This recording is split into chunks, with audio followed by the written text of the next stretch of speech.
আসসালামু আলাইকুম, শুভেচ্ছা, স্বাগত। প্রিয় দর্শক, এখানে একটা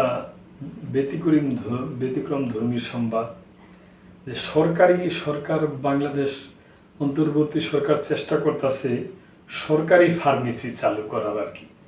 যেই ফার্মেসিগুলা সচরাচর অন্যান্য যে আমাদের ফার্মেসিগুলো আছে, যেমন মডেল ফার্মেসি আছে, আরও বড় বড় যে ফার্মেসিগুলো আছে এবং ছোট বড় মিলিয়ে যে ফার্মেসিগুলো আছে, সেই ফার্মেসিগুলোর থেকে ওষুধের দাম কিছুটা কম হবে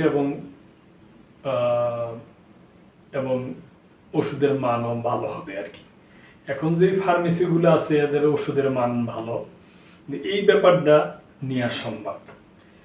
দেশব্যাপী সরকারি ফার্মেসি চালু করছে সরকার। দেশের প্রতিটি সরকারি হাসপাতাল চত্বরে সরকারি ফার্মেসি চালু করার উদ্যোগ নিয়েছে সরকার। এর মাধ্যমে 250 ধরনের ঔষধ 3 ভাগের 1 ভাগ দামে কিনতে পারবে সাধারণ মানুষ। তো দর্শক, আমি তো মনে করি এটা খুবই ভালো। গুণগত ও মানসম্পন্ন ওষুধ সবার জন্য সাশ্রয়ী মূল্যে নিশ্চিত করার লক্ষ্যে সরকার এই উদ্যোগ নিয়েছে বলে জানিয়েছে স্বাস্থ্য মন্ত্রণালয়। মঙ্গলবার স্বাস্থ্য ও পরিবার কল্যাণ মন্ত্রণালয়ের বিশেষ সহকারী অধ্যাপক ডাক্তার সাইদুর রহমান গণমাধ্যমকে বিষয়টি নিশ্চিত করেছেন।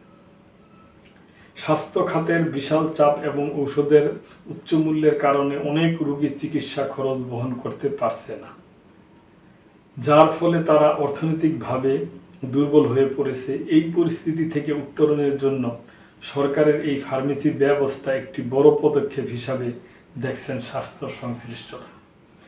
এ বিষয়ে অধ্যাপক সাইদুর রহমান বলেন, সরকারের এই উদ্যোগটি সাধারণ মানুষের জন্য বেশ উপকারী হবে। আমাদের লক্ষ্য হলো ওষুধের খরচ কমিয়ে স্বাস্থ্য সেবাকে জনগণের কাছে আরও সহজলভ্য করা।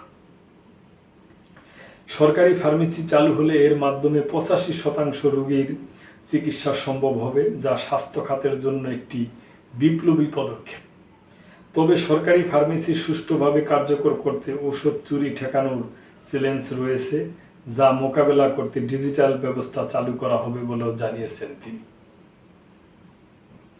ডাক্তার সাইদুর রহমান বলেন, প্রতি বছর সরকারি ফার্মাসিউটিক্যাল কোম্পানি ইডিসিএল প্রায় 1300 কোটি টাকার ওষুধ কিনে থাকে এবং এখন থেকে বাজেট বাড়িয়ে আরও পরিমাণে ঔষধ কেনা হবে। সরকারের উৎপাদন ক্ষমতা বৃদ্ধি করে যাতে প্রয়োজনীয় ঔষধ সময়মতো সরবরাহ করা যায় তা নিশ্চিত করা হবে। তবে দর্শক, আপনারা যাই বলেন, ব্যক্তিগত আমার অবজারভেশন হইল যে যদি এটা করতে পারে তাহলে খুবই ভালো এবং এটা করা উচিত। এটা সরকারের একটা ভালো উদ্যোগ।